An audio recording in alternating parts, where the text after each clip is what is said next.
Alright, here we go. Kicking off another session for development on Light Knight. A couple things I want to take care of tonight. But I think first we'll probably kick it off with showing you what I've done since then. Or since the last stream. So let's go ahead and get into that here real quick.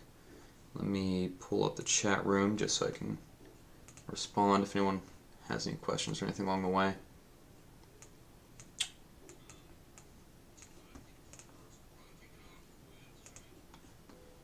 Actually, why don't we do that with some music too? Let's see.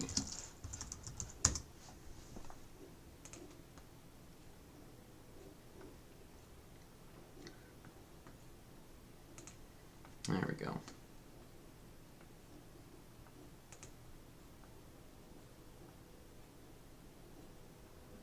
Someday, when it loads. There we go.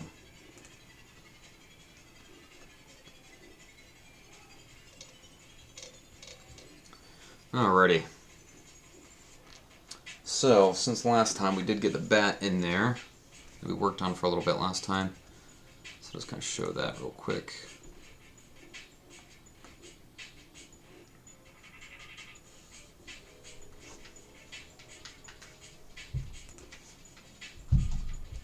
So if I run over here, I know there's a bat right over here somewhere.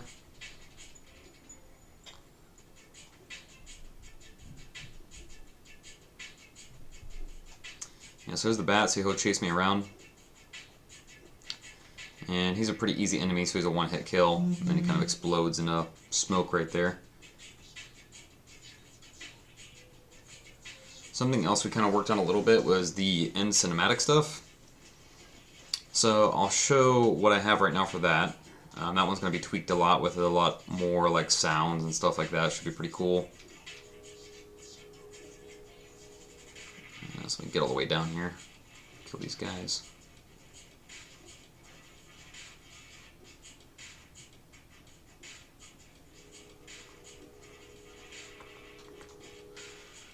All the way down here.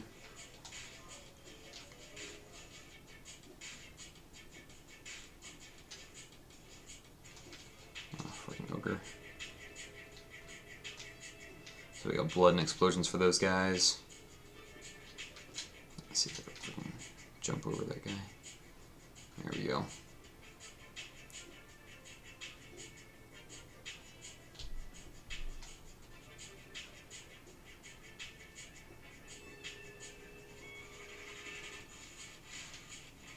So I can just avoid that guy for a little bit. The goblins and the ogres are a little bit smarter because they'll actually kind of keep an instance of the player like attached to them so they could find out where you're at even after you leave. So eventually they'll be really tricky to try and avoid.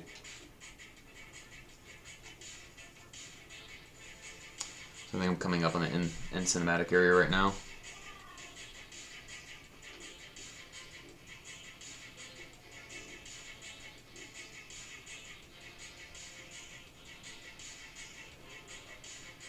Yeah, so here we go. It should be like boom, boom, boom. Alpha Ogre shows up. He's massive. He roars at you. He fires this giant cannonball thing. It slows down a little bit. And then it's going to cut to the end scene is the plan.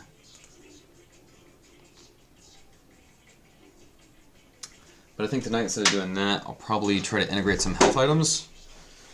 Enemies like the ogres and stuff like that take a little bit longer to kill, so I might add some kind of script that attaches to them to make it so that they drop like a health item or something like that when they die. And we'll probably play around with some of that to make it so that they only drop it like a certain percentage of the time. So let's take a look at my health item real quick. Find it here.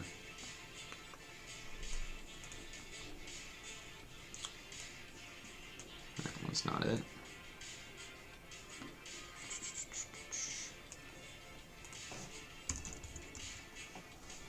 There we go.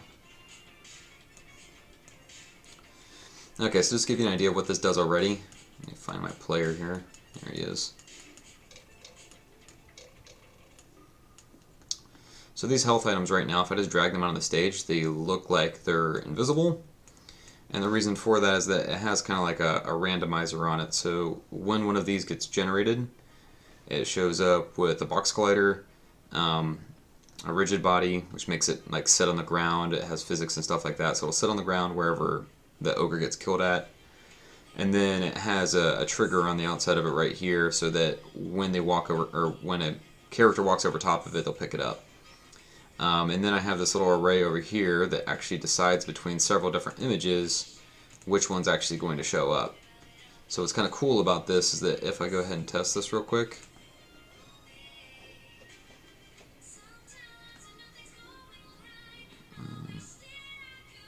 here we go. So right now it shows up as like a ham right there. And I can already tell that this is on the wrong layer. I'm going to put this on, put it on, not the foreground, do the midground. That's fine.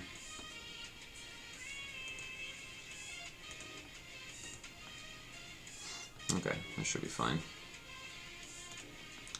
And I need to make sure these guys show up. Yeah, midground, midground, midground.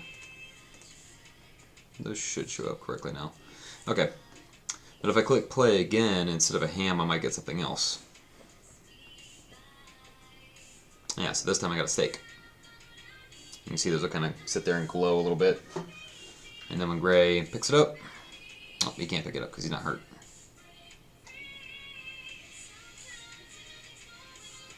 Oh, he's still not hurt.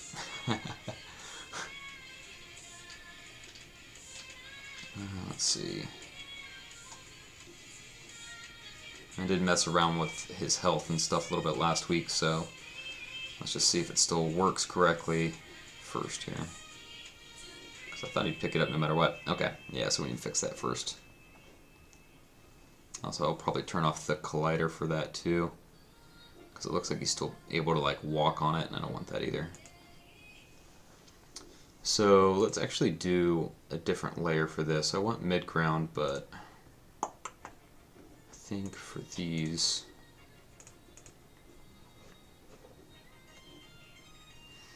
what's the best way to do that?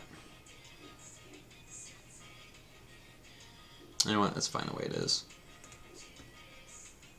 So let's go to this health collider and see what exactly we have right here. Okay. So right now it's looking for this component called health pickup on our character, which I don't think that Gray has right now. So I have health pickup, and then his health pickup's going to play the heart animation that's actually attached to it. And then it's supposed to destroy it. So let's see. Yeah, that's all good. Let's see. So let's check out Gray here, make sure he has all the right components here. Let's see, so I've got his controller, I've got his animation manager. Animation controller is the health manager, but I don't have a health pickup script on him. And I don't think I do on either of these either. I have a repel script. So let's try actually putting one on him just to see if that's all I needed.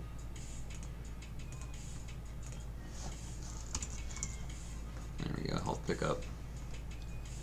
So you can see right here it's trying to look for these heart particles too, which I do have somewhere in here as well, so let me find that. I believe it's this one right here, this pickup heart particle. So we'll use that one. Let's go and save that.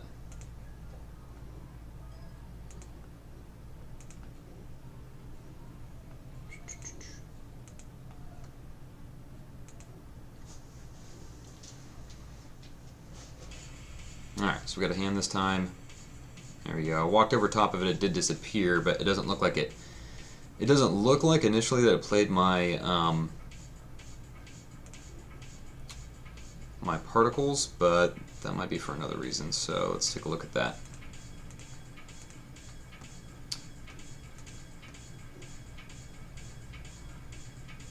Okay. But it did pick it up, so that's a good start. Let's see.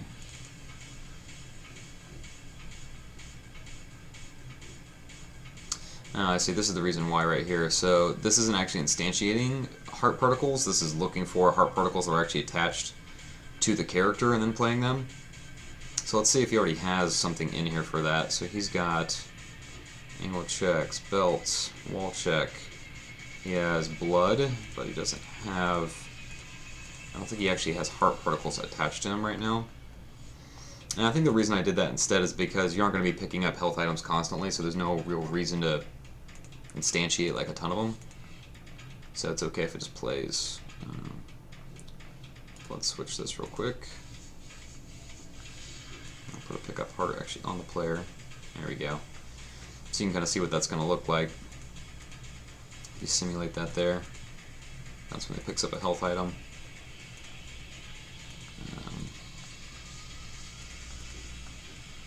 So then instead of pulling the one out of the library, we're actually just going to drag this pickup heart one in here, and that should play it this time.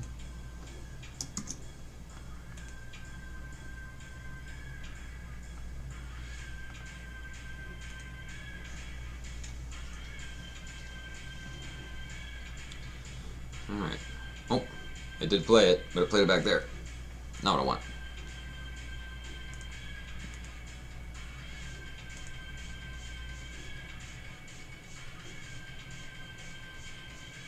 Let's actually tuck that inside the player object here. Let's just make sure it still shows up correctly. There we go. I'm going to go ahead and keep the pickup heart like particle selected just so I can make sure that it's actually moving with the character. Okay, so that is happening this time.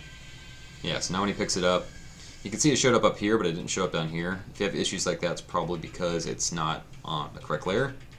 Which you can see right here, so this layer is actually set to default, not what I want. For particles specifically, I like to put them on like the FX layer. And that's just a layer I made up for all the different particles and stuff like that. Makes things a little bit easier.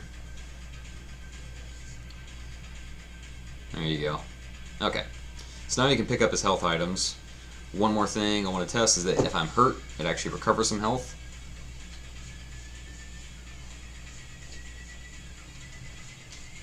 Jump over top of that, let this goblin hit me a couple times, beat the crap out of him real quick, and come back. And you can see it, like the animation played, but it didn't actually recover my health, so we're going to look at that next. Okay. So right now, there's the health pickup that does practically nothing except for play those articles, or play the particles, so we're going to take a look at the health item script, this health collider. Yeah, so it looks like that these were originally set up just to pick up. It's not actually going through and increasing the character's health at all. So I'm going to do that now. So it's playing the heart, it's picking it up. There is a health pickup script on the character, so let's take a look at that one too. Oh, that one's just playing the particles. Okay, so we need to put it on. I think the best place to put that. We could put it on the script on the character. Might make the most sense. Yeah, you know what? That's going to make the most sense because I have the health manager script right here, so that will make things a little bit easier for me. Yeah, I'd say so. Okay. So on the health pickup. So basically, whenever this is called, this play heart, I'm just going to increase the health by 1. The way we're going to do that is we're going to bring in the, I'm going to grab the health manager script from this class. So I don't need to drag it in because it's already attached to the same object. So we can just say, I want this to be health manager. It's just going to be the health script. So then when it starts up, I'm going to say the health script is equal to this dot the component, and we're going to grab the health manager. And that just makes sure that it sets it to the correct health manager on this character. So now that we have the health script, there should be a public variable in there called health. And I want to be able to set the health to health +1. However, there's a little bit of an issue with that, because if you think about it, if we set his health to like a max of 6, which is the case for Sir Grey, and somebody picks up a health item, it's going to set it to 7, and we don't want that. So I'm actually going to go into the health manager too, and we're going to make another variable that's max health, just so we can control that a little bit more. So public, that'll be max health, and that way I can change this for other characters later on. But we should see that pop up right here in the editor.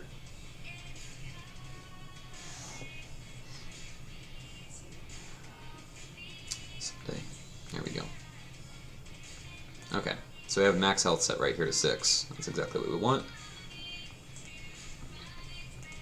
And then when I do this pickup script, I could just do a little bit of conditional logic here. So I could say if, let's see, if health script dot health is less than health script dot max health,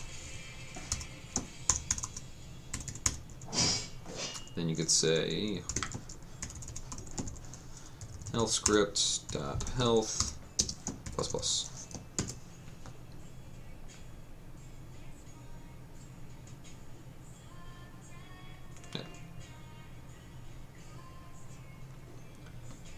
Okay, so we'll test it again here.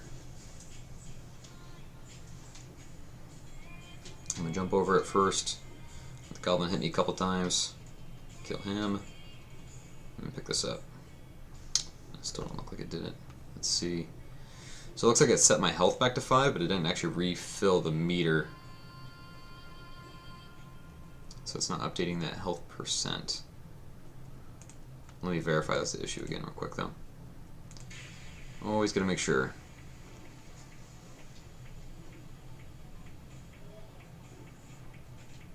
Okay, so health percent starts at 64. I'm gonna let him hit me twice. Okay, so that brings it down to 0.42666666. And then if I pick this up, you're gonna see a couple things. So you'll see the health right here should increase to 5, but this health percent isn't going to increase, which is causing this issue right here. So we'll look at that next. So you pick that up, yeah, so you can see health goes to 5, but it's not adjusting the actual health percent. So let's take a look at that next. Okay, so that's going to be my health manager script.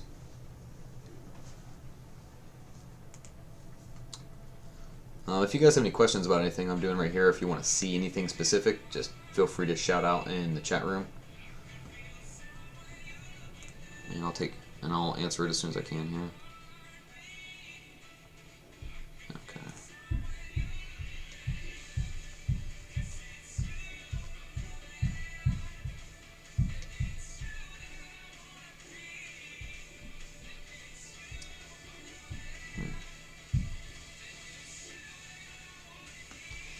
So initially I think I could probably solve this with like an update function that calls on every frame, but I think that's a little bit excessive. So let's try a different way. Let's just do a public method in here to update the health.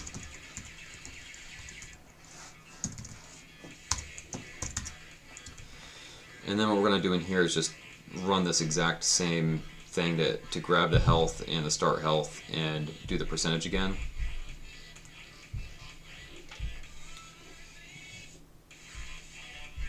And I think that's the only line we actually need.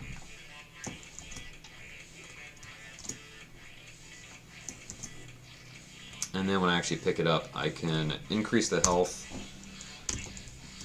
and also call that function at the same time. So what did I call that? 2 seconds ago, update health.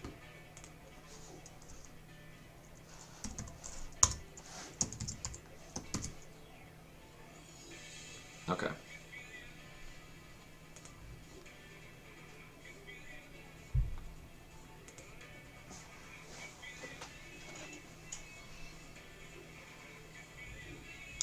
Okay, here we go. So let him hit me a couple times. Kill him off. I'm going to watch that percent down there again. So I pick this up, you see the percent go up, and his health went up. So that's perfect. That's exactly what we needed to happen. So now we can move on to the rest of it. I do want to make sure one thing real quick. And that's that if I pick it up, it's not going to increase my health beyond what it's already at. Yeah. Okay, so it left it at 6 even though I picked it up. Which is perfect. Okay. So now on to the ogres. So I'm just going to move my player down to where the ogres are actually at. And I'm going to leave that health item up there for now.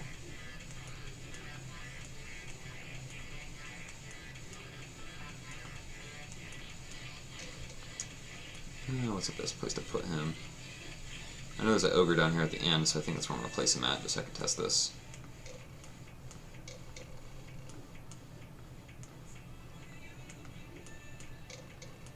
Okay, so I'll put Gray right here. And then this ogre is what we're going to edit here.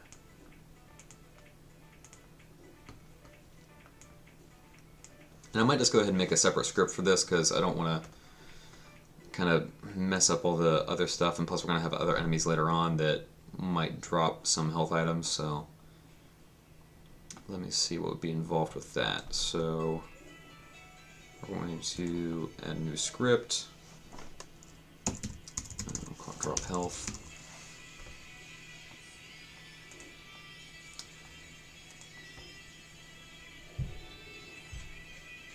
Okay.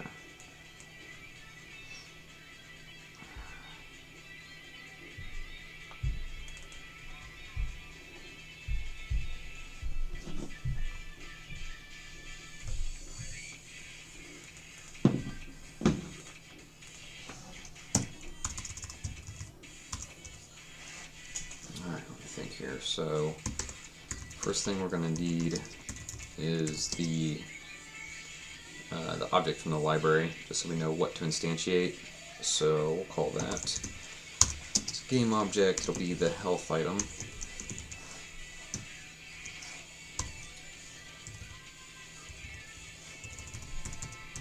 So let me go ahead and hook that up. And there's not going to be a whole lot to this function, I don't think, except for determining whether or not to drop a health item. So let's do drop item.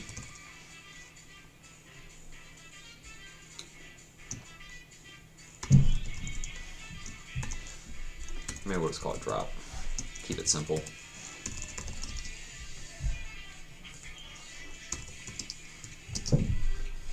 Oh my gosh, okay.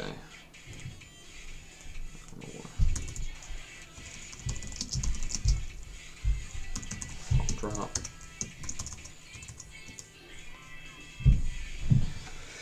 And then when it comes to that one, I'm going to instantiate that.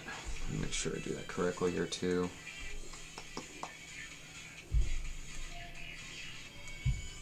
Okay. So we're going to need this guy.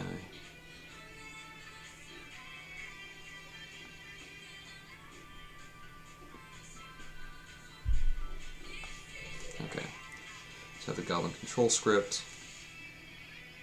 Let's take a look here. So let's mix up. It's checking the patrol. It's flipping wall jump. That's when he gets hit. Okay, so this is when he dies right here. And here's when he explodes. So we'll probably make the health item appear right as he explodes.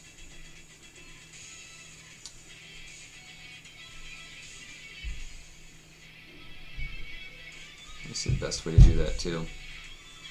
Okay.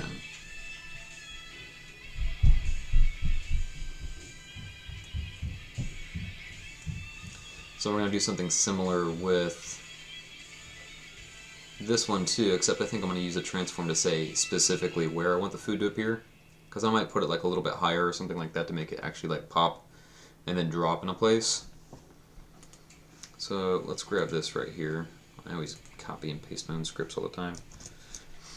So this time, instead of instantiating explode particles, we're going to instantiate a health item. And this is going to be done at, we'll do a health dot position or something like that.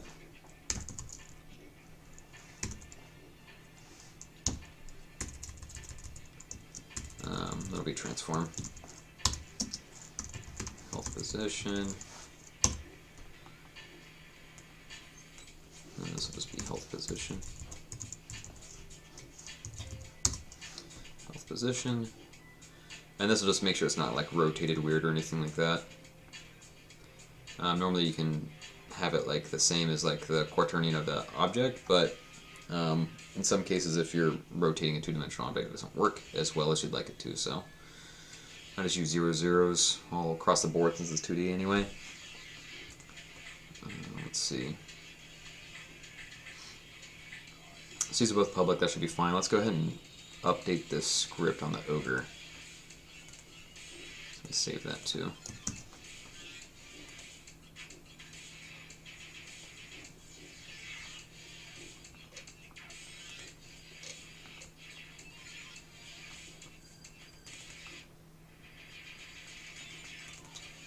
Okay, looks like it's whining about what I put in here. Oh boy, okay, so position instead of transform, so it's expecting a position. So one easy way to handle that is just do game object, and we'll do health position dot position.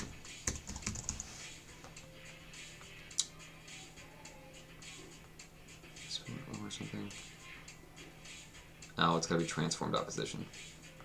So close. Okay. Let's see if that'll make it stop whining here. There we go. Cool. There we go. Okay, so now we have two things. We have the health item and the health position. So first, let's grab the health item and bring it in there. So my health item, it's going to go right there. And then health position is going to be a new object I'm just going to create within the ogre itself. So probably attached to the ogre, so let's go ahead and take a look at him. And then inside of him we're going to create an empty object.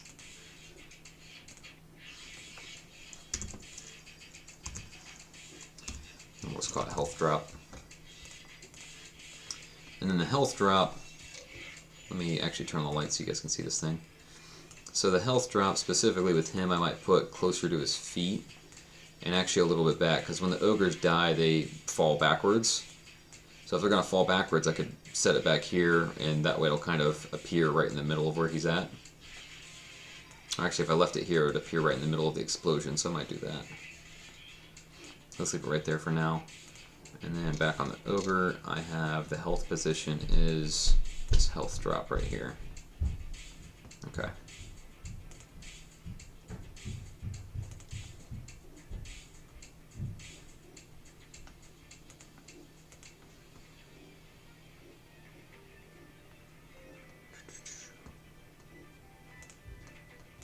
Alright, so let's get back into it here. I don't need updates, so I'm going to go and take this back out.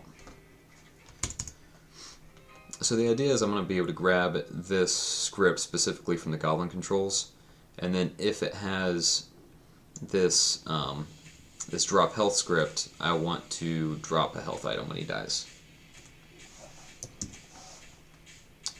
So let's go ahead and take a look at Goblin controls. I'm going to make a quick change here.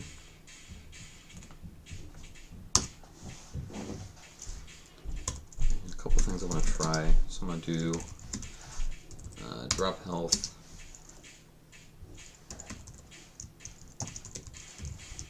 It's just going to be called the drop health script. And then when this wakes up, I'm going to say that drop health script is equal to get component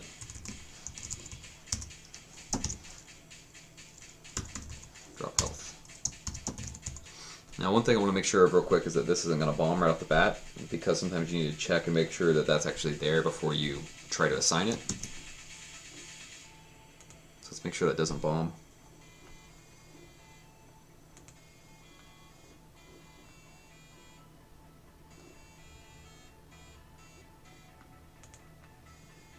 Okay, so it looks like it didn't hate that, which is good. Because all the other enemies would be freaking out right now if that script wasn't readable, or if it couldn't find that object.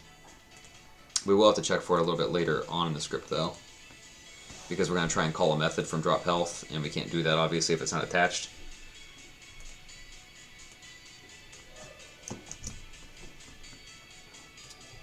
So down here, where he actually dies at, let's look at that.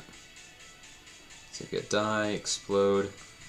So I think right before we destroy the ogre, we're going to check and make sure we can create a health item real quick. So drop health script dot drop. And see, this is where we're going to have to do our check. So this is going to work fine on the ogre, who actually has a health item to drop.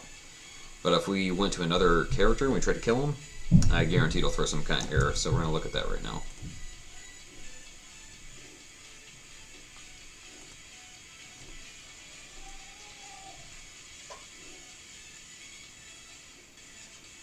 Alright, so come on, Mr. Ogre.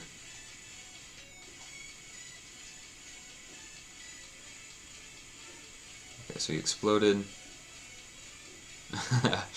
That's awesome. Okay, so we're dealing with an invisible chicken leg, because I could see it on the top screen, but not in the actual play view.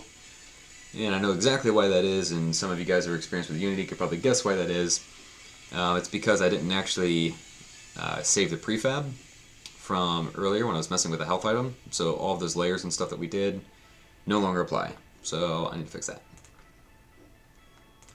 So this, click apply. It'll apply that stuff. I'm just going to go ahead and save again. Kind of a spastic saver too. I've had too many times where my video card took a dump on me, or, you know, applications quit all the freaking time.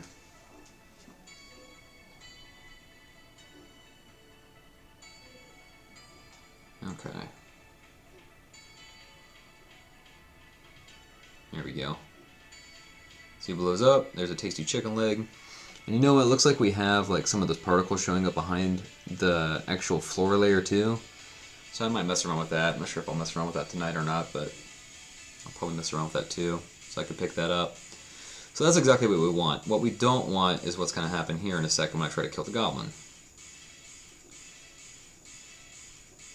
Where's that goblin at? Okay, so he dies. And you can see right here it threw an error, null reference exception, object reference not set to an instance of an object, and it didn't execute the rest of the script. So the goblin's still like just chilling here, even though he's dead. Which is not cool. Not what I want. So what we're going to do instead is detect that script. If that script is attached, then we'll deploy a health item, otherwise we won't. And there's a couple different ways you could use this. You could use this if certain enemies you wanted to have health, like every single time you killed them. That's not the way I'm going to use it. Probably every enemy will end up having some kind of health drop script, but we're going to make some modifications to it to make it so that only like a certain percentage of the time you get a health item from an enemy. So the way to fix that right here is I could say probably to something of along the lines, I might even be able to say if drop health script.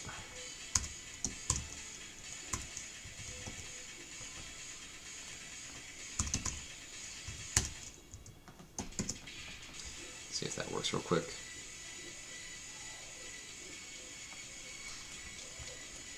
Just to make things a little quicker. We'll grab Gray, and we'll move him over here by the goblin.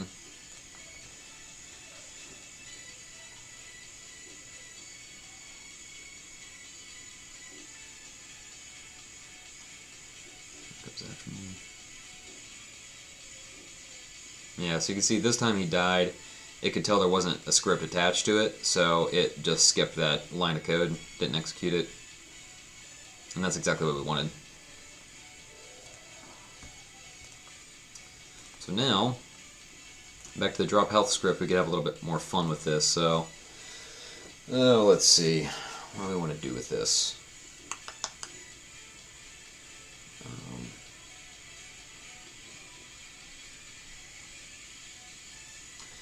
Let's do public, do an int, we'll call it like drop percent. And then right here in the drop method we'll do, let's see,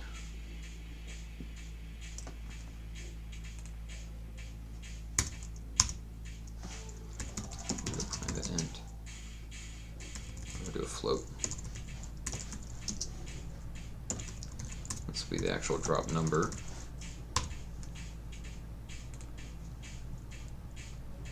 And then we'll do drop number equals math.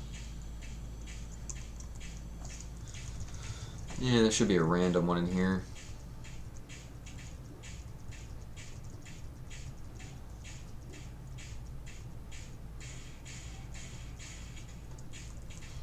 At least I thought there was.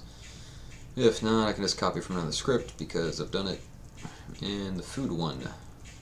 Let's see. Alright, yeah, let's look at the health item one. Health pickup. Health collider.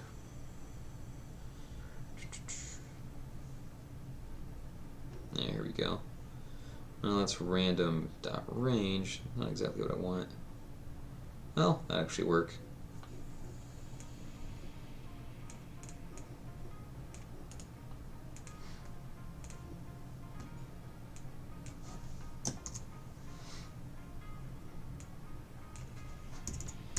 This one might freak out a little bit too because it's actually returning an int and it's expecting a float. Let's do an int. So we're actually going to do anywhere between 0 and, yeah, we'll do 0 and 100. So basically what this should return for us every time is a number between 0 and 100. And then it's pretty easy to do a check. So like if I wanted to do 10%, I could just say if that number, that random number lands between 0 and 10, then deploy a health item. Otherwise, don't. So that way there's always like a 10% chance of it actually deploying an item. For the ogres, I think I'm going to make it a little bit higher just because they're pretty difficult. So for the drop percent, we'll set the default to 50. And the drop number, well, obviously it's going to be random anyway, so it doesn't really matter. And we don't need to set it there either. Okay, so we'll set the drop number to that. So we'll say if the drop number is less than the drop percent, then we're going to instantiate an item. Otherwise, we'll just debug, or send a debug message out.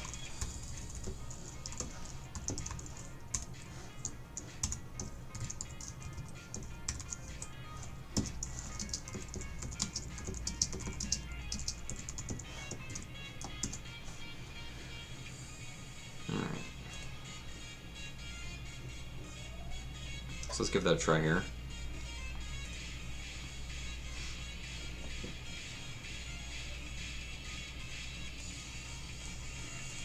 Get back to my ogre.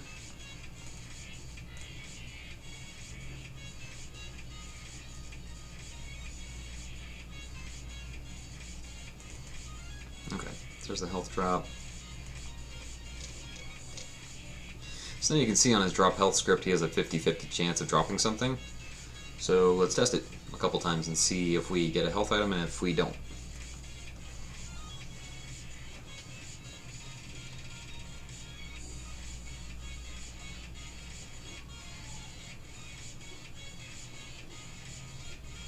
Here he comes. Kill him off. So we did not get a health item. You can actually see it trace out right there. No health item for you, Sucka. Now, one more thing I'm going to put on there is actually tell me what the number was, so I can make sure that it's actually working as expected.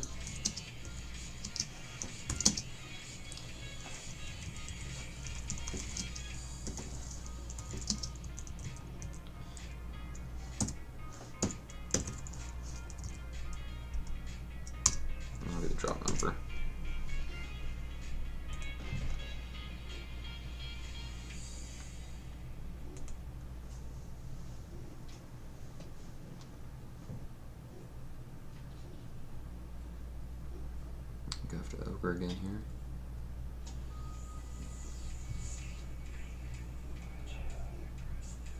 Okay, so this is the number was 89 that time. And so we know it doesn't work when it's above it. So instead of sitting here testing it forever at 50%, let's go in and set it to like 95 or something like that. So make the odds like incredibly in our favor for something to drop. That way we can make sure it actually works.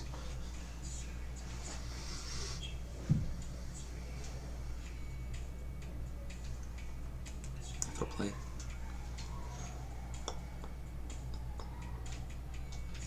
Alright, let's go get him.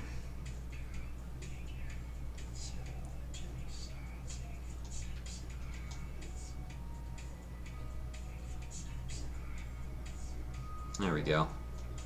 So you can see he dropped one that time, and he actually hit me, so I should be able to pick that up, restore my health. I think that's pretty good.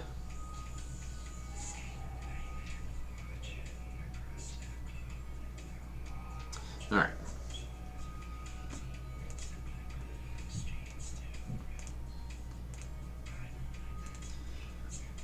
Okay, so I'm pretty happy with that drop health script. Let's go in and actually make that official. So for ogres, let's set it to a 50-50 chance, and then probably something smaller for the goblins, but it should be really easy to set that up for goblins too. For ogres, it's incredibly easy to apply it to all the other ones, because I could just do that. You can click on the ogre and hit apply. And these ogres are set up as prefab, so now every other ogre should have a health drop, and should also have a drop health script attached to them. And what's also cool... Oh, thanks ClickShake Steve.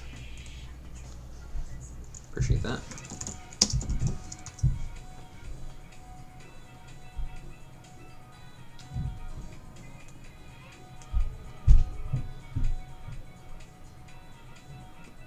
Yeah, so an easy thing we can do for this then is on the goblin characters,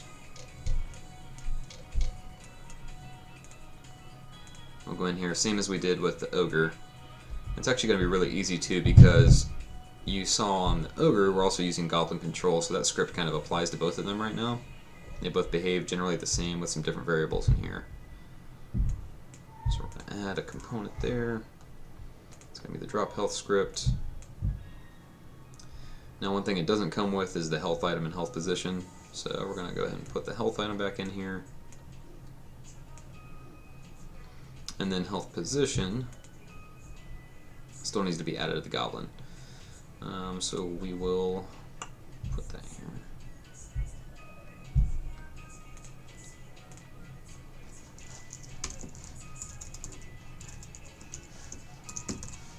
Health drop. Let me see that right here. I do that about the same time. Place right here. Cool. Actually, I might move it just a little bit forward. The only adjustment we're going to make to the goblin script is that instead of dropping everything 50% of the time, we're going to drop it like 25% of the time, just because goblins are a little bit more frequent and they're a little bit easier to kill.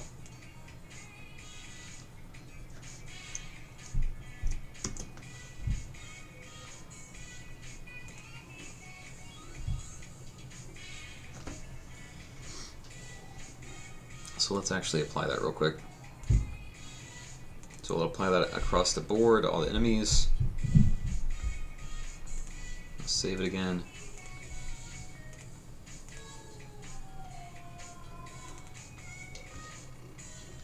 And let's move gray back up top here.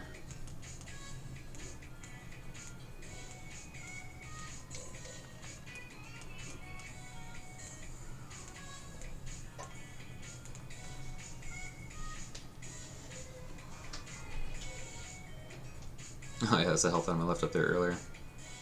Have to get rid of that. Okay, yeah, so you can see the number was 44 down there. So it's not going to give me a health item for that guy.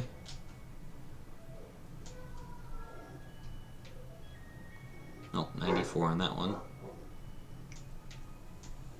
One thing I didn't show you guys that we implemented last time too was this little Easter egg. Walk over that guy. It's a giant dinosaur trapped in a crystal. Let's see.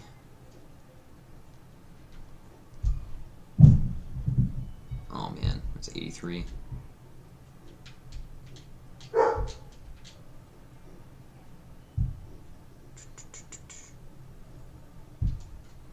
Could probably mess around with some different stuff too, like maybe even some global variables to make sure that you actually get health items every once in a while. Well, maybe not. Because I just got one right there. That wasn't too bad.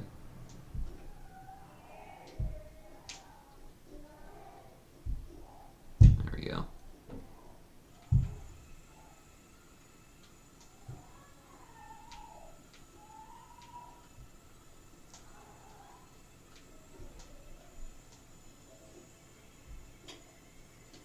Alright, awesome.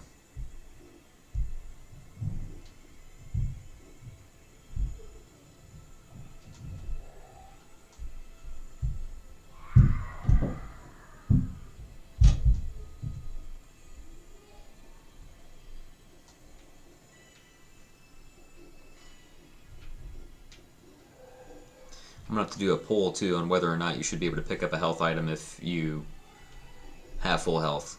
Because I know since it's a multiplayer game, that might be really tricky. Huh. ClickShick Steve, I haven't really had any issues with mono development or mono develop recently. I know for a lot of people it's not really their editor of choice. I think a lot of people use like Visual Studio and stuff like that.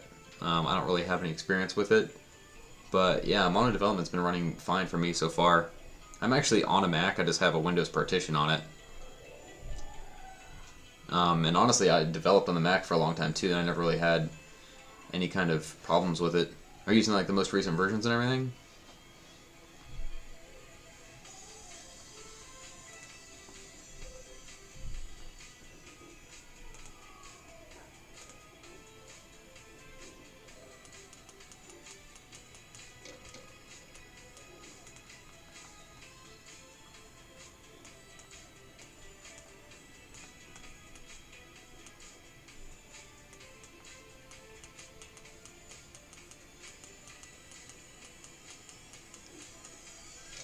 I actually used to use do a bunch of development off of a MacBook Air.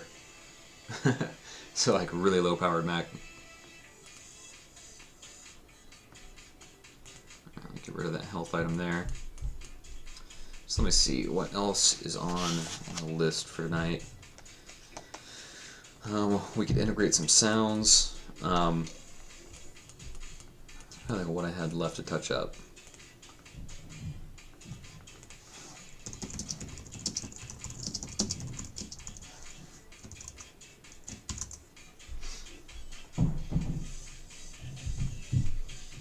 Okay.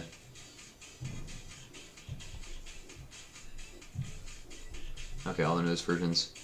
Oh, switching from Marmalade to Unity. That's interesting. Yeah, I still haven't... Yeah, I really haven't had any kind of slowness on mine, even on a Mac. That's really interesting. That's causing an issue. The version of Unity you guys are using... Well, I don't have any experience with that either. I was going to say if it's like a collaborative version or anything like that, or... but yeah, I'm really not sure. I've never had issues so far with mono develop. That's cool that they're using it over at Fresh Games, though. At my day job, we still use Flash to make games.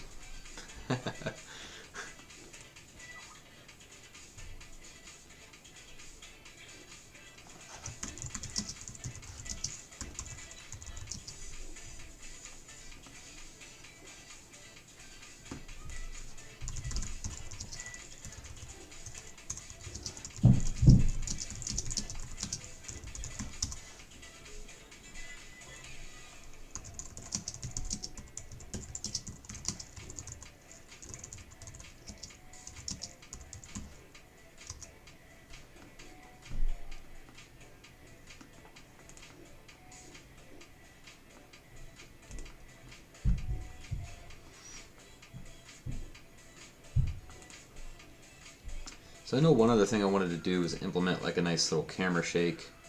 So I might take a look at that, and I might implement some sounds here too. Let's see.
So let me try a cool little camera shake thing. I'm not sure if it's really going to give me the effect I want, but we're going to try it out anyway.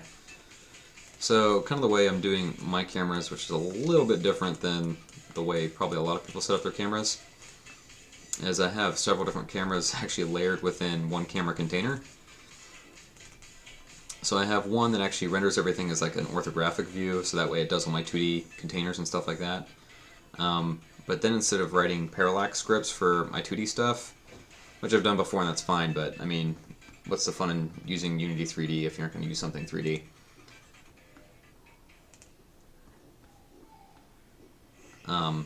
So yeah, these foregrounds and perspective cameras, like those just handle like all the different foreground objects and stuff like that. So actually 3 cameras per camera object, and there's actually going to be up to 4 camera objects because it'll be multiplayer too.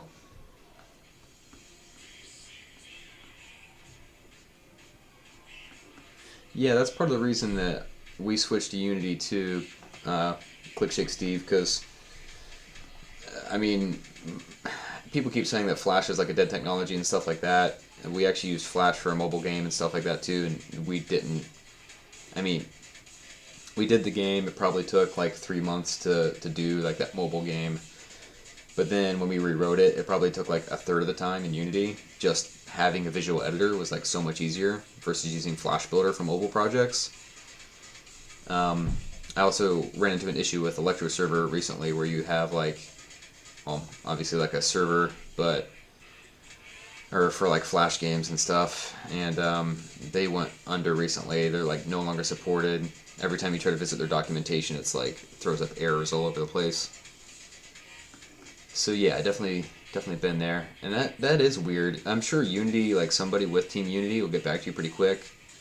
I think his name's Mike Geig, is an actual guy in Ohio from Team Unity, and he does like some of the tutorials on the Learn page and stuff like that. But yeah, that's really strange that you guys have an issue with monodevelop. If it's just monodevelop, I mean, maybe you guys could switch to another editor or something like that, because I have heard about yeah, Microsoft Visual Studio being good for it too. Oh yeah, do I miss Flash at all? Sometimes. I mean, oh yeah, you know Mike? That's awesome. I've only met him a couple times. Yeah, I miss Flash sometimes. I was a big Flash fanboy, and that's why I wouldn't like let it die essentially when we switched to doing like actual mobile games and stuff like that. I was determined to do it with Flash because that's what I knew at the time. And Unity threw me for like a crazy loop when I first got in and tried to use it, because just the 3D and like all the different windows and objects and stuff like that, it's kind of a lot to take in all at once. But going to like Unity Learn and stuff like that makes it incredibly easier. I just did all the tutorials on there, and I did some courses on like lynda.com and stuff like that too that helped out a lot.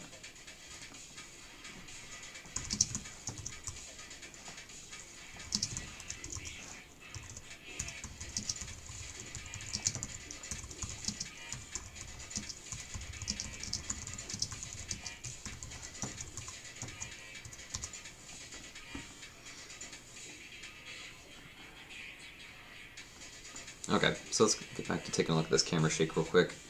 So So I had a camera shake in here. It did not work the greatest, especially with my camera setup, because it was more built for like strictly orthographic.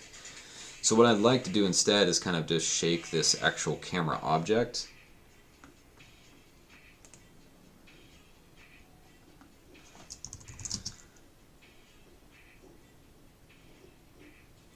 Oh yeah, I still think that Flash is a really great tool, especially for rapid prototyping, because you can just get in there and type for like ActionScript 3.0 stuff. I think it was more of using like Flash Builder, where you don't have like the benefit of like the visual editor and stuff like that. It was driving me crazy. Versus like, especially when you're making 2D games, 2D platformers, being able to click and drag like prefabs out of Unity.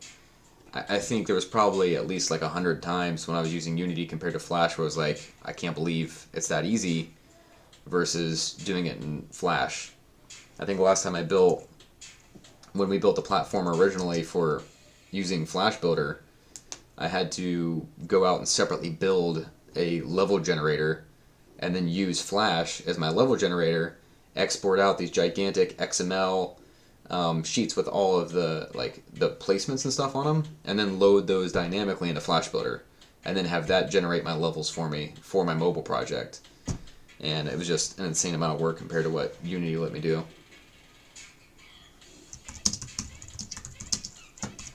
But yeah, I still use Flash a lot for my day job.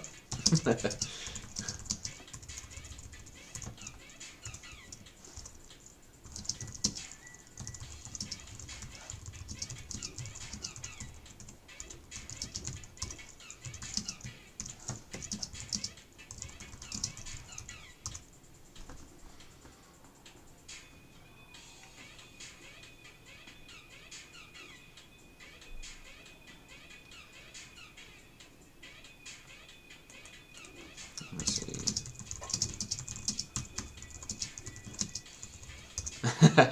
Oh, you're right. Click Shake Steve. If anyone else has any questions or anything like that, just let me know. And yeah, I'd be happy to answer them in the chat or on here too. But yeah, let's go ahead and create a new camera shake. So let me go ahead and break all the rules of development, and I'll just call it Camera Shake 2. I hate when people do that, but whatever. It's my game.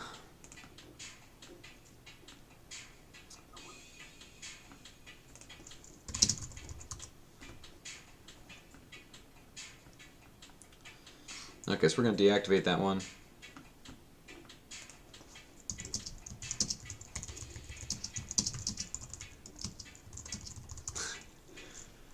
Oh, geez. Okay, let's see. Okay, so Camera Shake 2. Let's take a look at this here. Okay. So we have this guy, so we're going to do...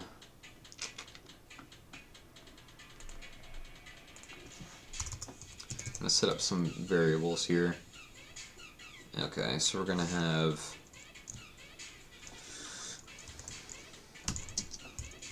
Actually, this will be private. So we'll do private vector 3, and that'll be the original camera position.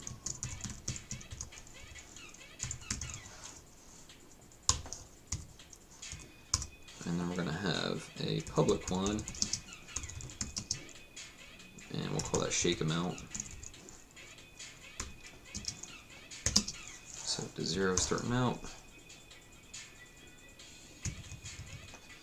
Now let's see, so then we're going to set up a public method in here.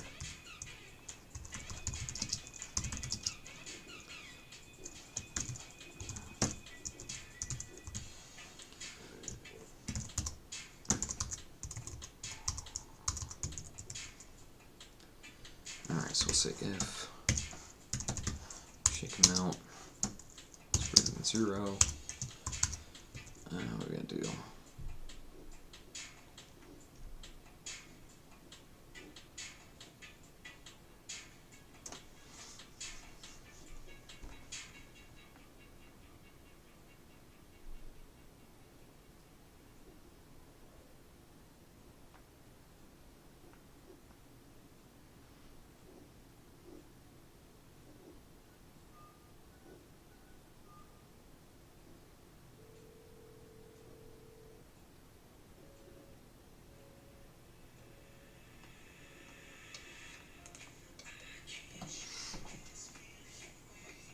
trying to think of how well this is actually going to work with my camera if it's kind of fighting it for the same thing.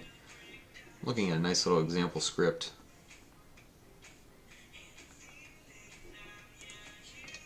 That I'm tempted to take a look at here. Whatever, we'll try it, and then if it works, so be it. That'd be freaking awesome. Otherwise, I might have to make some modifications to my actual camera the way it is right now. Okay, so I'm going to float. And this will be Quake amount.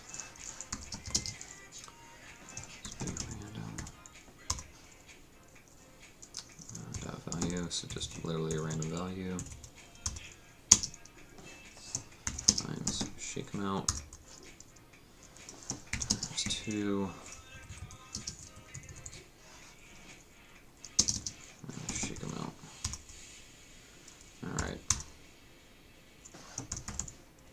New vector 3.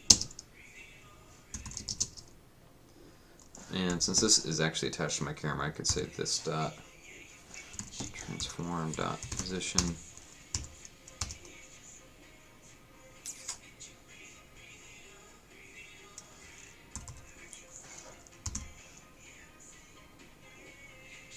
so I only want it to quake on probably maybe just the Y, but maybe also the X. So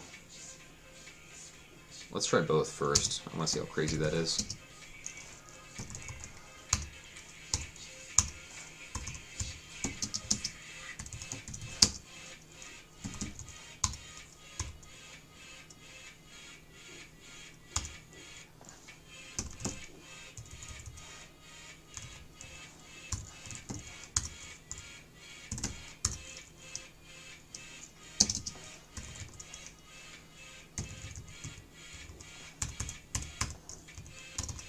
Okay, I'll do public void. This one's going to be called stop shaking. Yeah, this drives me crazy too. So that's crazy.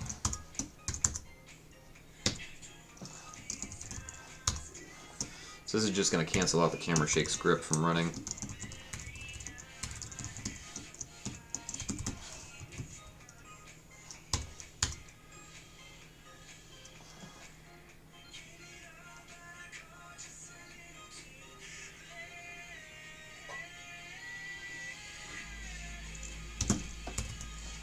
So I can set this transform dot position equals original camera position.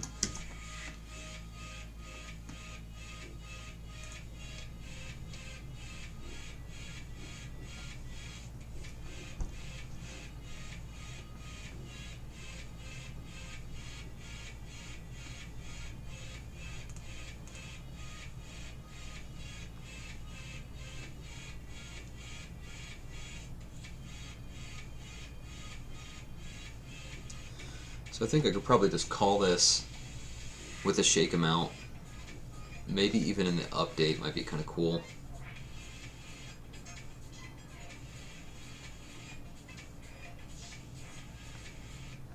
Yeah, because that might be an easy way to test it. So say public bool shake camera equals false.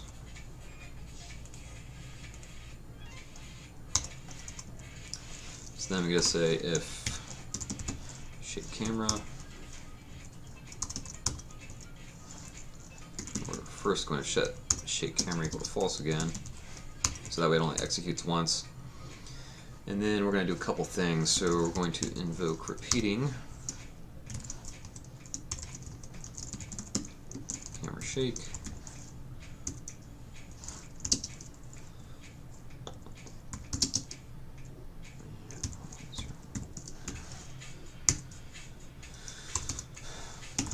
Invoke stop shaking.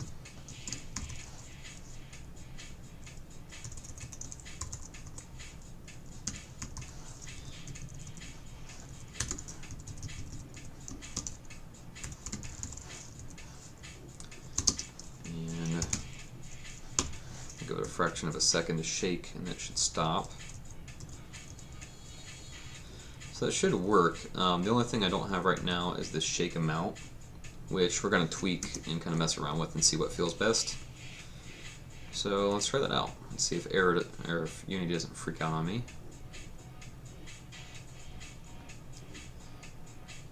There we go. Okay, so where's Gray at right now? I'm going to put him somewhere where he won't be disturbed, so that way we can actually just test the stuff real quick. And let me turn this guy off real quick. Boop. Alright.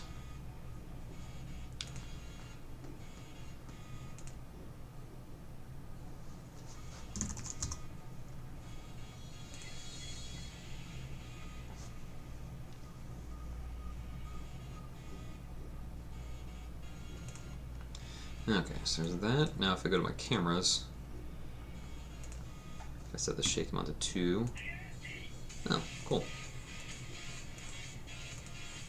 So it actually does work really well. It shakes the camera pretty good right there. It's actually not too bad. I wonder...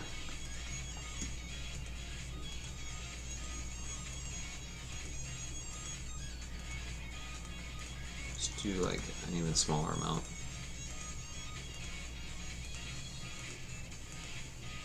That's kind of more of almost like a I got hit versus shaking all over the place.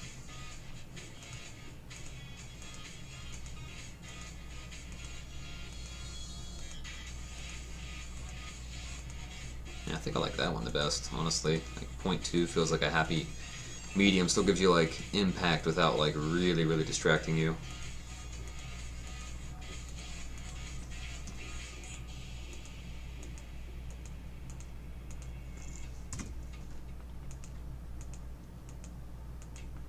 Alright. Well, now it's time to have some fun with this.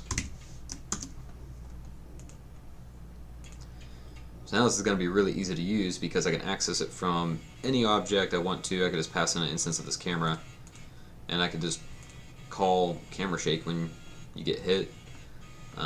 When ogres fall and hit the ground, they could call the camera shake. One specific place I know I want to use it is down in the area with the Alpha Ogre. So I might go about this a little bit differently because I want to be able to shake the camera for different amounts, and I also want to be able to shake it for different times. And now I probably have that freaking Taylor Swift song stuck in my head. Freaking shaking. Damn it. Let's see.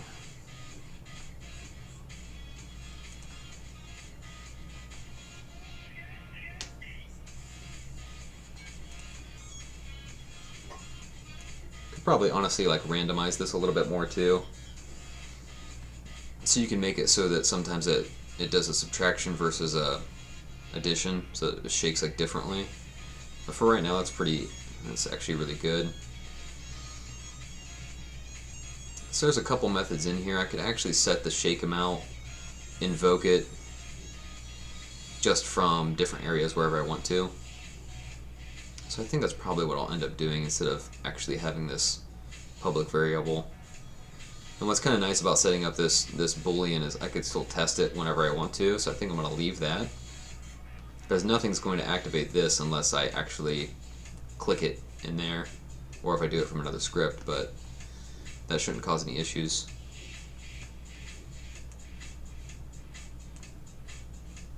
Yeah, this should work really well. Okay, so let's start with that end cinematic, because there's a lot of shakes I wanted to do in there. So that should be fun to test.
So down here I have a cinema trigger that kind of activates this whole script thing right here, so we're going to do a couple things with that.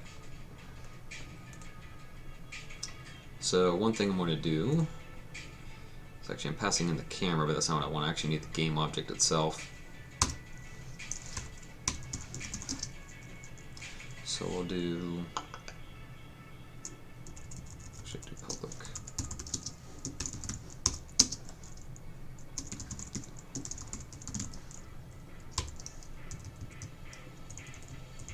And actually we don't even need that.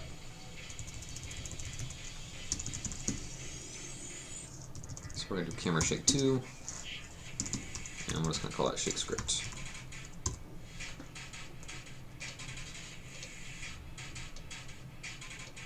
Yeah, it's going to be awesome.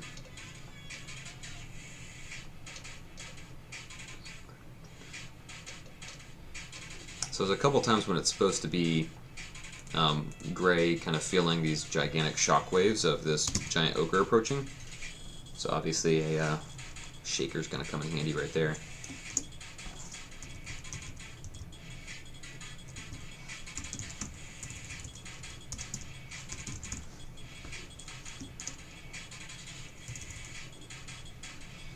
Where's that at? That's just shake script, okay. Shake script dot. Oh, I'm not gonna be able to call invoke repeating, am I? Oh yeah, I can. Okay.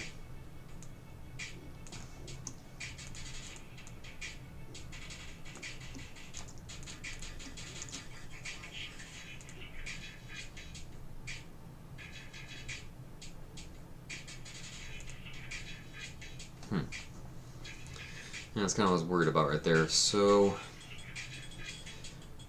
there's a pretty easy way around that though. And honestly, it's probably going to be a little bit better to do it this way. Okay, so in camera shake, we'll do this. We'll do public void start. So kind of do initiate a shake. We'll do it here. And so what do we need to do that? We are going to do how often we want to repeat. So that's actually going to be the same.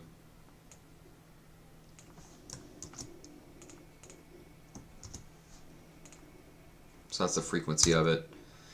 One thing that won't remain the same every time is the actual stopping point. So we're going to pass that in.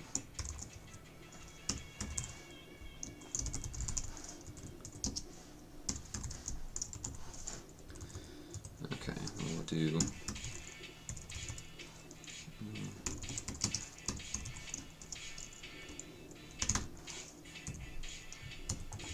so we're going to do a float for stop time. And we'll go ahead and set that equal to 0.3f.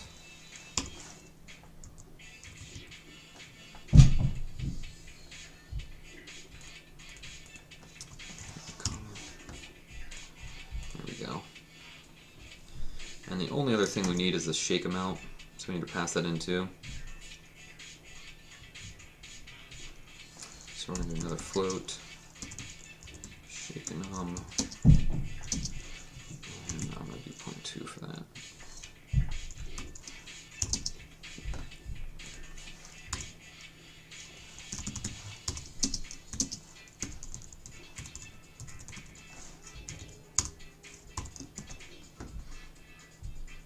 Alright, so that'll make things easier when I go to call it from another area. So for example, back in my cinema trigger, if I want to do shake script dot start shake, now I can tell it actually what I want. So I could do whatever number I want and whatever stop time I want.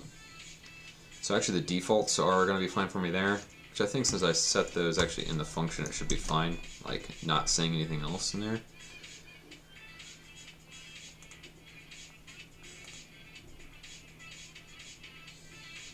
So let's see if that actually calls it the way it should.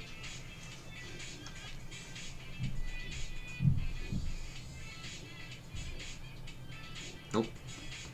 Because I never actually set the instance of it. That's because of this right here. So this shake script was expecting a camera, and I never actually passed in the camera with the script attached to it. Do that.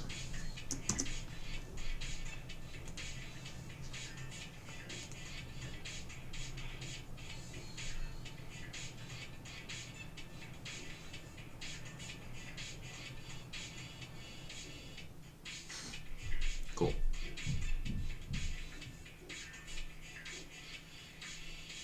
Awesome. So now I want to add one more shake. Oh my gosh, freaking McAfee. Okay. I want to add one more shake to when he's actually roaring too.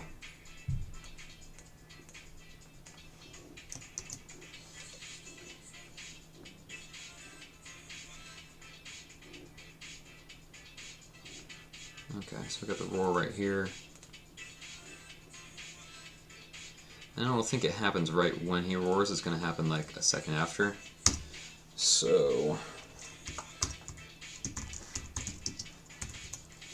I'll invoke another method here.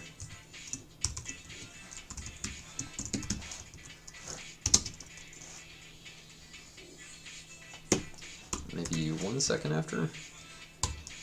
Wow, this is just going to be like trial and error for like the cinematic stuff.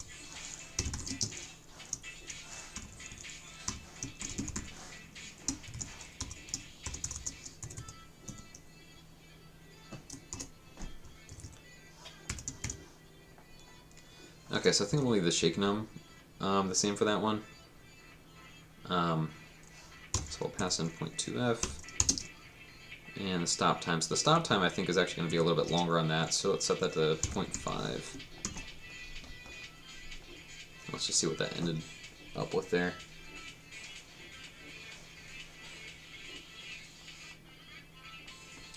Let's see.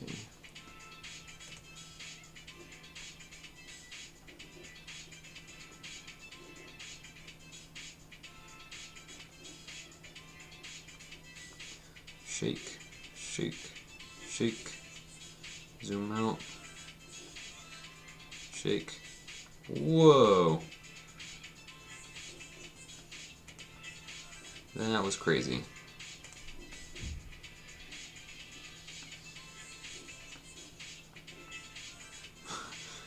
That was interesting. Let's see.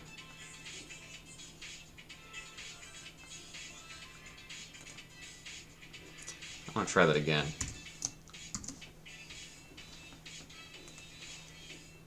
My camera went absolutely nuts on me.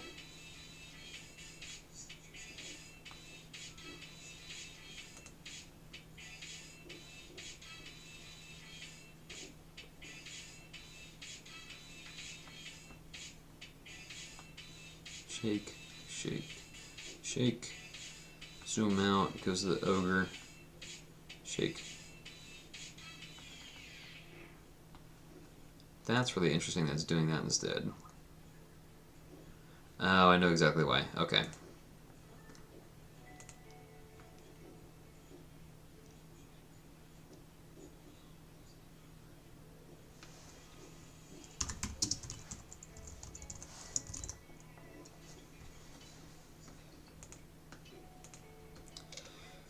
That's actually because we are changing the actual target.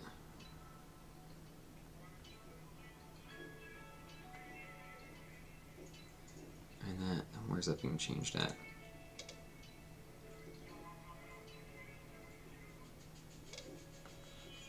Here we go. So it's actually switching to this transform right here. And I think that's why, because it's trying to go back to a transform that doesn't really exist in that space. Fall target override a transform. Let me think of the best way to do that. Could probably set the shake script.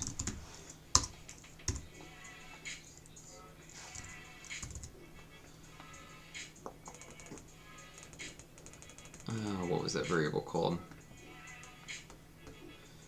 So camera shake 2. Yeah, so it was original camera position. So I think what it's trying to do is go back to the original camera position, but it doesn't have a reference to it anymore. I'm going to try setting that publicly. I'm just interested to see if we can just change that.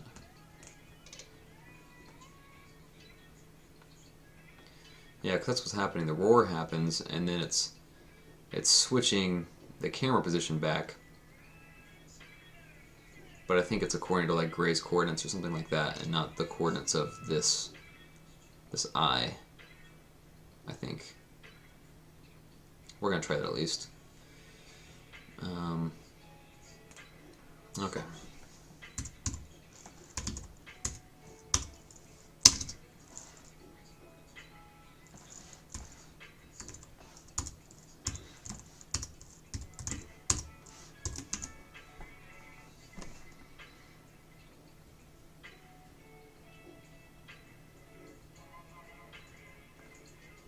Let's try that. I want to see where that ends us up.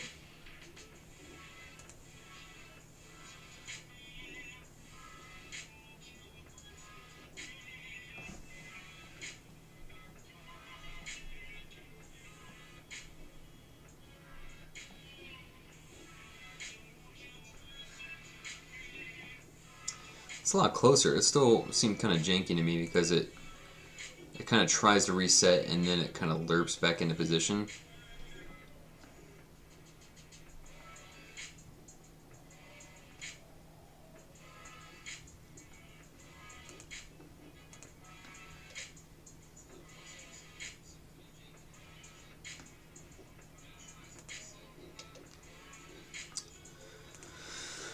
The one thing I'm thinking is that maybe after the shake is over, I can set the position, because his eye kind of moves when he does the yell, and I think that's what's moving it right now. I'm going to try one more thing with that. Otherwise, I think I might leave it for now and fix it a little bit later. So, let's see. So I got shake script. Actually, I'm going to invoke another method here.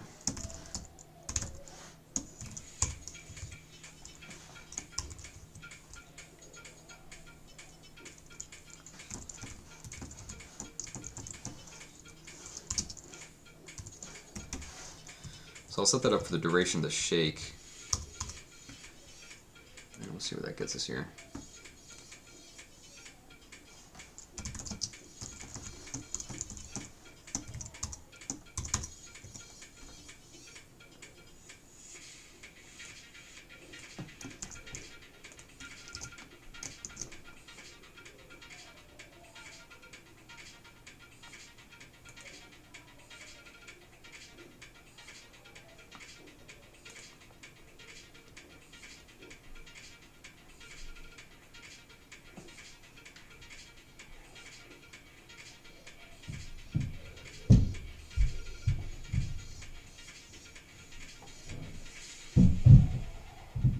Oh, that did not do the trick.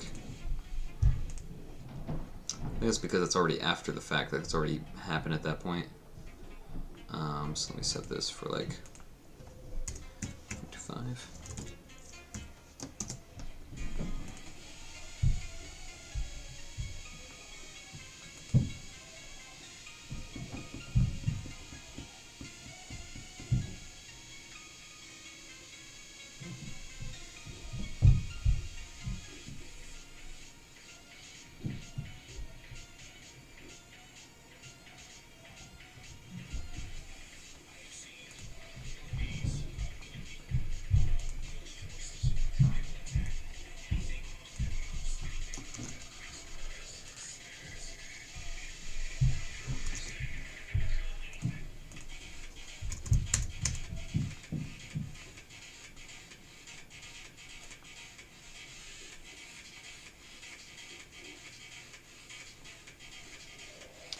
Let me not call that.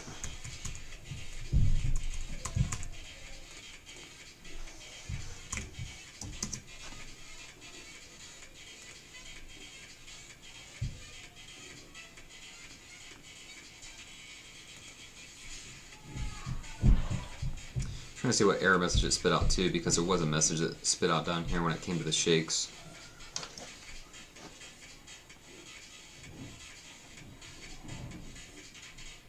So it couldn't call stop shaking. That's not bad. Okay.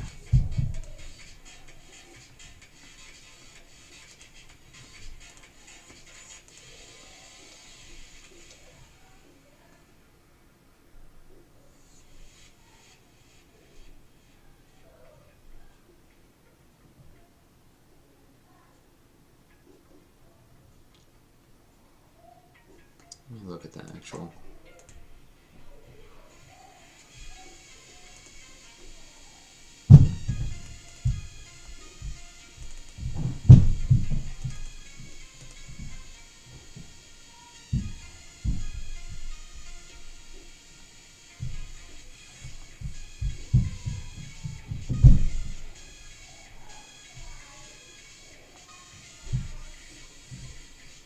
This is a train to invoke method cinema trigger script. Dot stop shaking couldn't be called.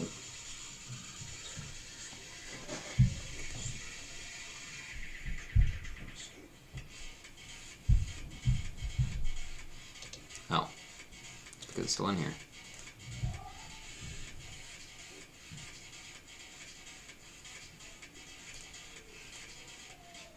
Yeah, that would be why.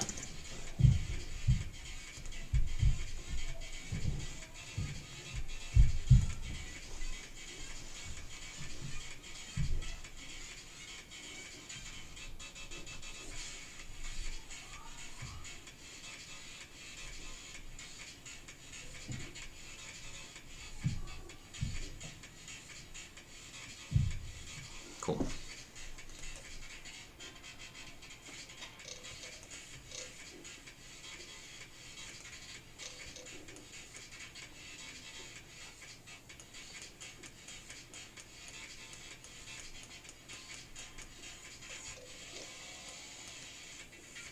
So I think I want to add a couple little instances to Gray too, like when this camera shake's going to be called. One of them I think would be kind of cool if you did it for like his power attack when he actually like slams the ground with the sword. I'll show you what I'm talking about here real quick. So if you press and hold the attack button, you'll hold his sword above his head, let it go, and he slams down on the ground.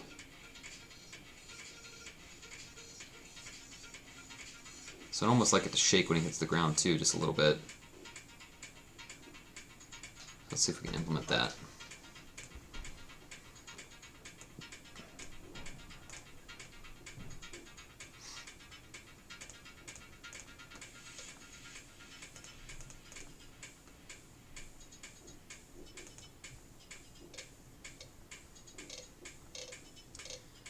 Let me take a look at the animation manager here.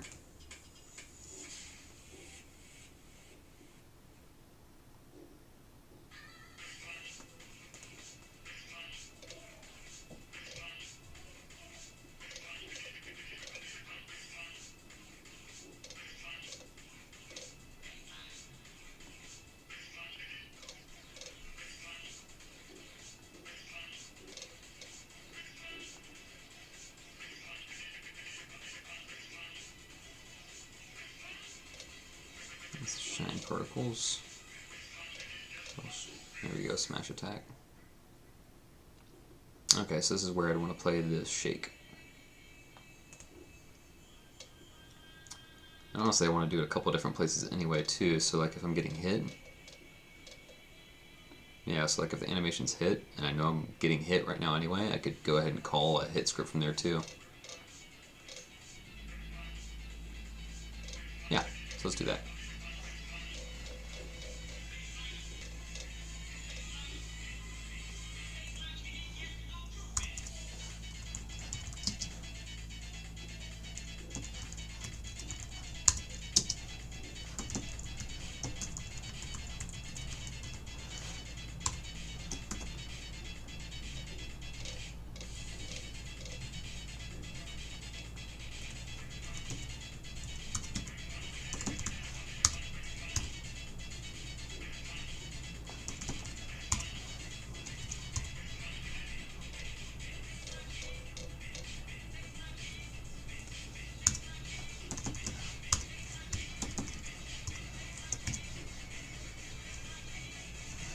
think I just want to do like a smaller shake for these.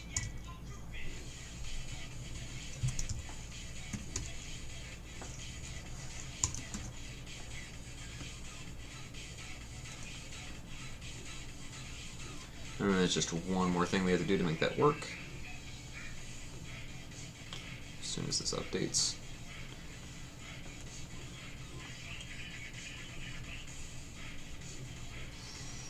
Yeah, so we're waiting for the shake script right here. Boom. So that should be in there now. It's been a while since I saved too, so let's go ahead and save. Spastic saver over here. Let's see. Save project. Oh man.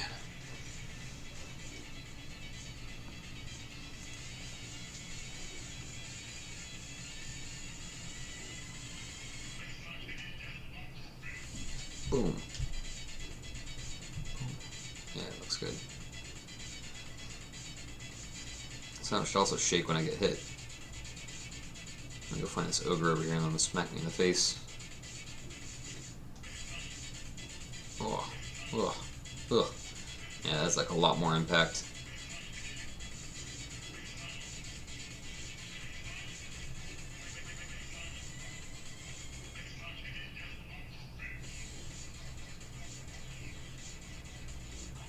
I wonder if there should be like a little bit of a shake or something like that too when you actually make contact and when hitting an enemy. I'm not entirely sure yet. Maybe later on when you have weapons like shotguns and stuff like that, it would make more sense.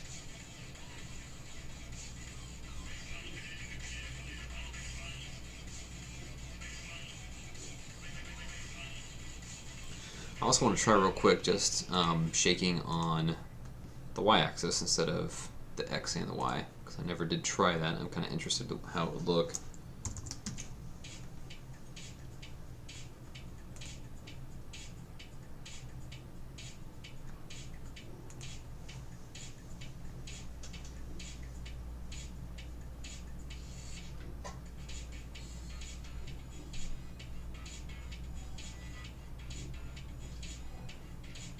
Almost like that a little bit more, to be honest, because it's not as all over the place. Let me see how it looks in the cinematic.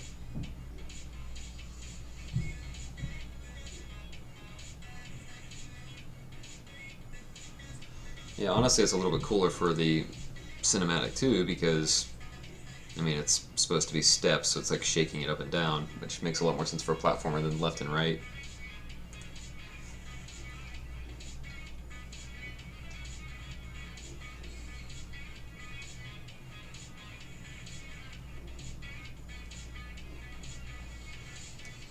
I don't know how it looks when you get hit. So like hitting the ground, I understand that would shake it up and down. I think I almost want to shake it like left and right or something like that when it comes to actually getting hit by an enemy. You know what, that's not bad either.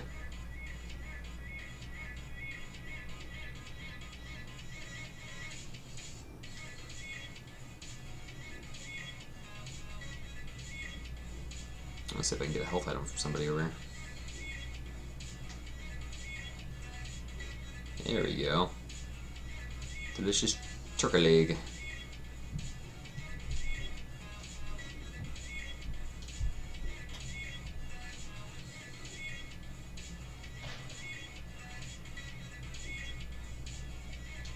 Okay.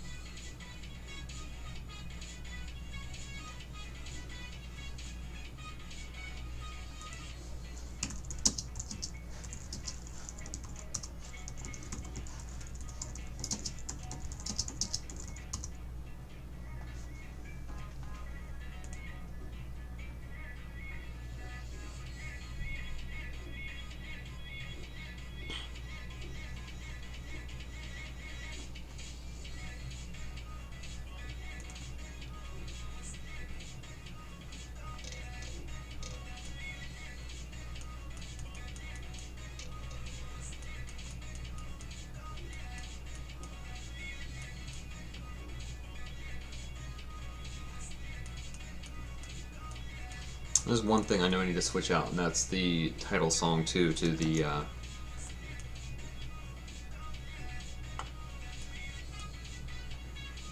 start screen.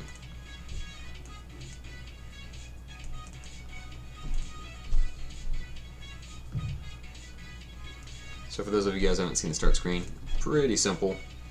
Light Night logo with a sprite sheet animation. We have some particles down there. And we had some smoke. I don't see the smoke though. I don't know why my scene is all the way zoomed out. Yeah, I don't see the smoke. And I took the smoke out. Oh, there it is. Ah, smoke. You know, the particles look better by themselves. This is another song playing in the background right now, but intention is to fix that real quick. So let's go ahead and let me grab the other song.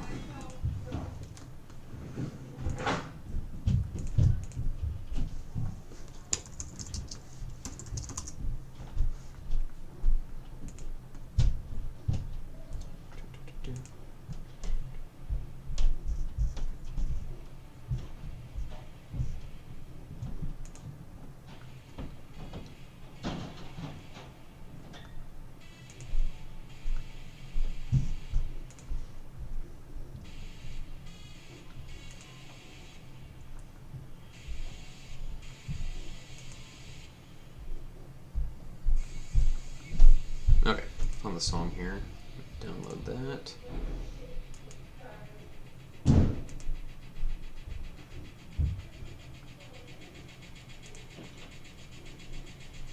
Okay, so now I have that. Let me grab that here real quick.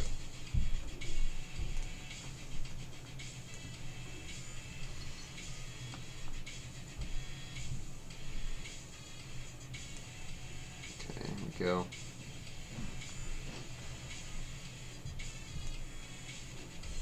I had a music folder already. There's sounds I'll do right now. Let that import sometime today.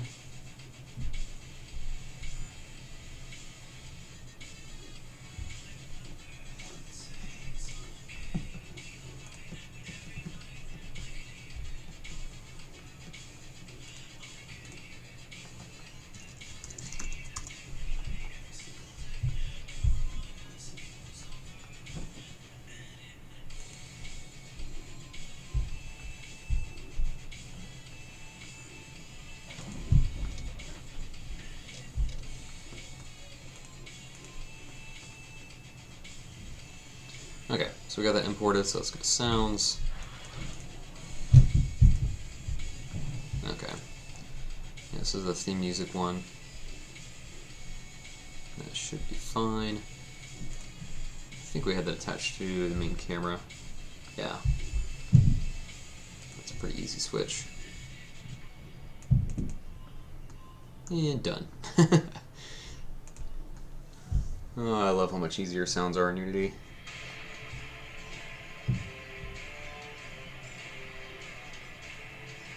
Yeah, it's a lot nicer sound. It's a lot louder too, which is kind of nice.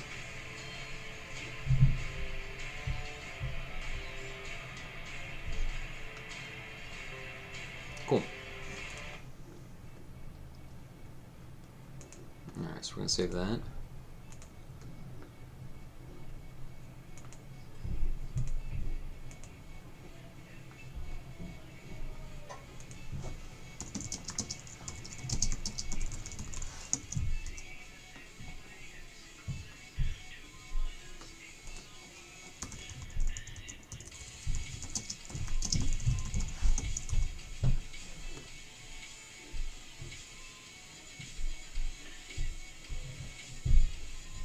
Okay, let's go back to the demo scene here.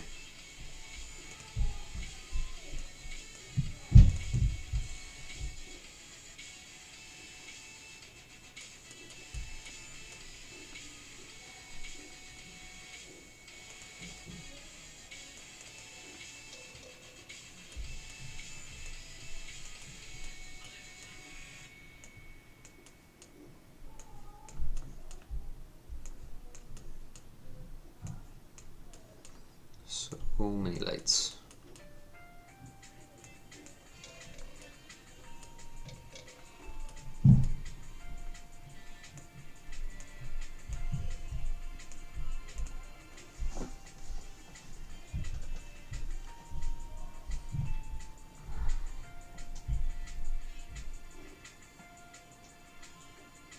Okay, cool.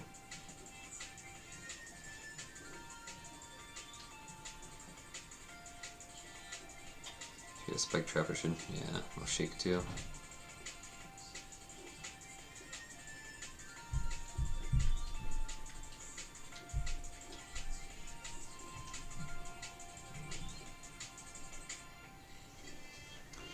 One thing I do want to look up is if you could access the, because I'm using a 360 controller right now. And I was actually curious if you could access like the rumble feature in them too.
Get up here now.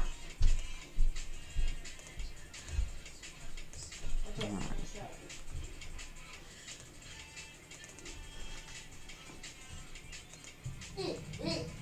Controller. Get up here now.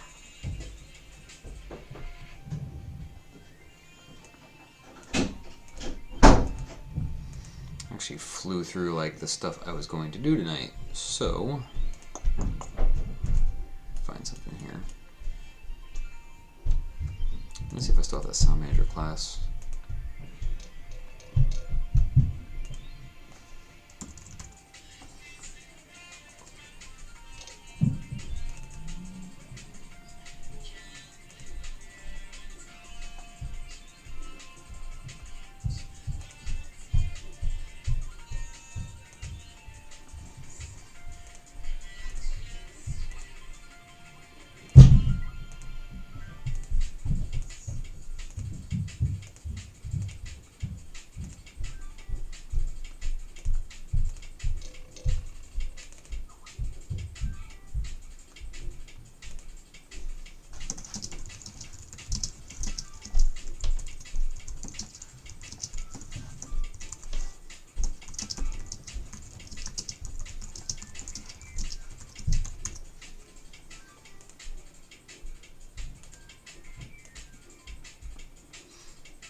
Alright, let me try something real quick.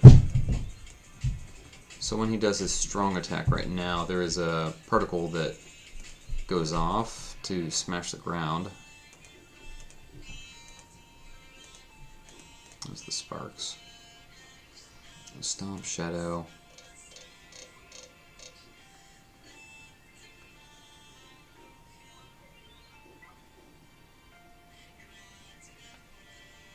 Okay, so this is ground hit particle system. Yeah, so you can see if I stop and simulate that.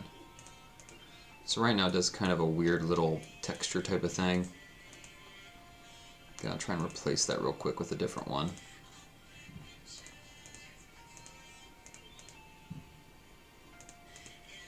There we go. So let me import that.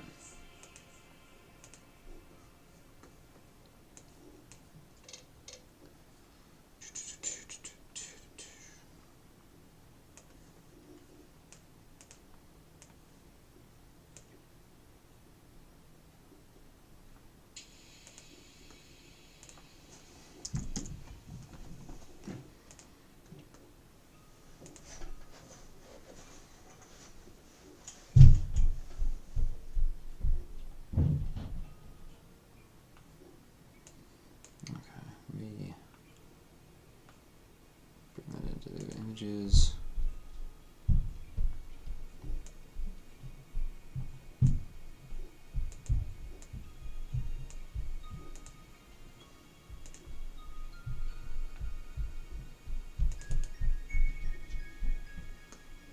So I need to make a new material here. And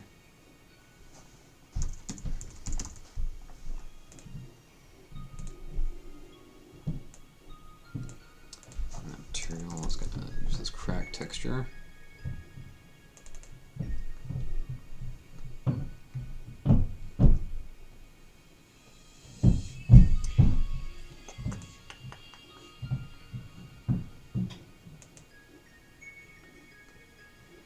Try and set that with the sprites default and see what exactly happens with that too. Since I'm using this image too, I wonder, make sure that's actually imported correctly too real quick. Yeah, I hate when it compresses them.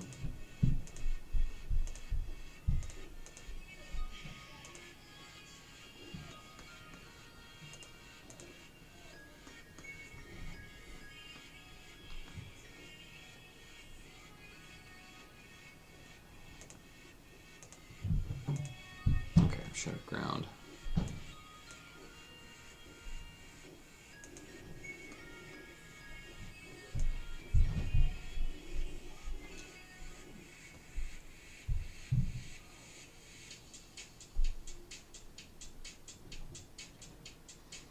And this was expecting a texture anyway instead of a material.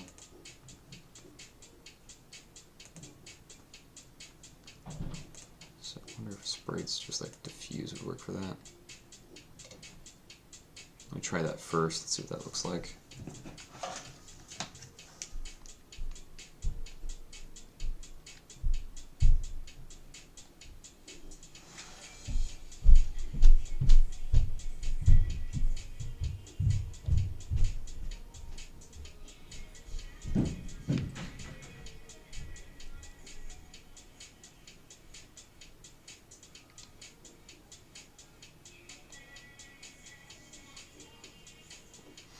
So there's a couple issues with this. Obviously, I don't want it to appear in a different location every time.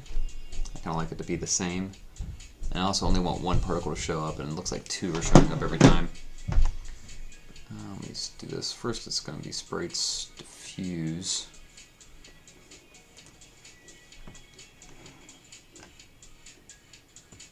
And that way it'll react with the light a little bit better too.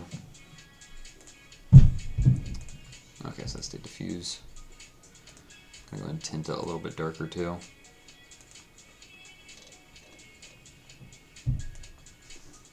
There we go. I want one. I want a shape. Yeah, so start rotation is between 0 and 360, so let's just leave that at 0.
pretty good. I think it should be a little bit lower though too.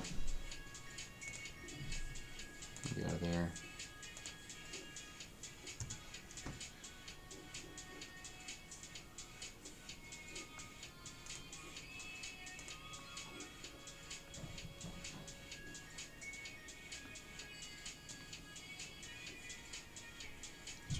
Order.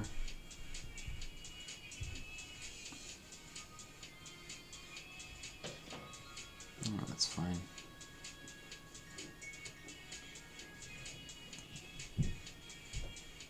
It's world.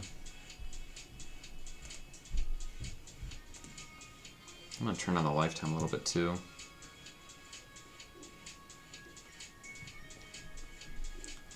This one specifically, I'm gonna bring it down a little bit.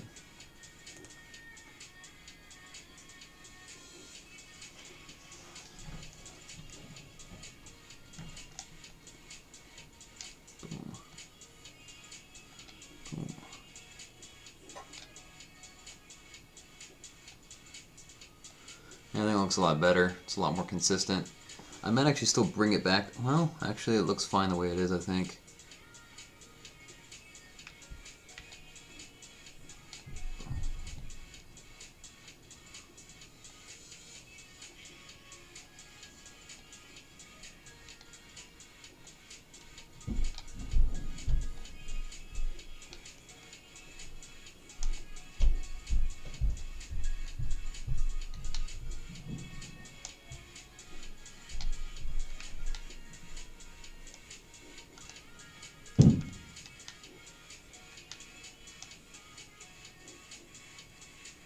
Where's that goblin at?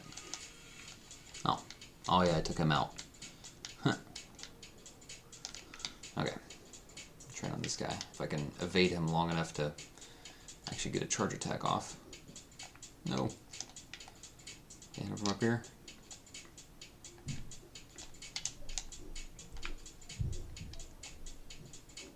Oh yeah, now he's stuck. Boom.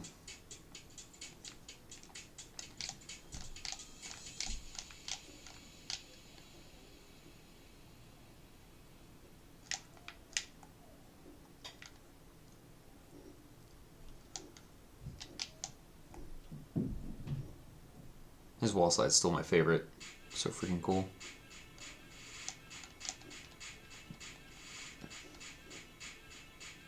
Boom. Cha.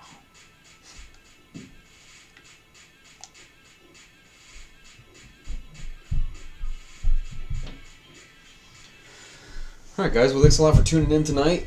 If you have any questions, feel free to ask. You can shoot an email or Facebook message over on our Facebook page.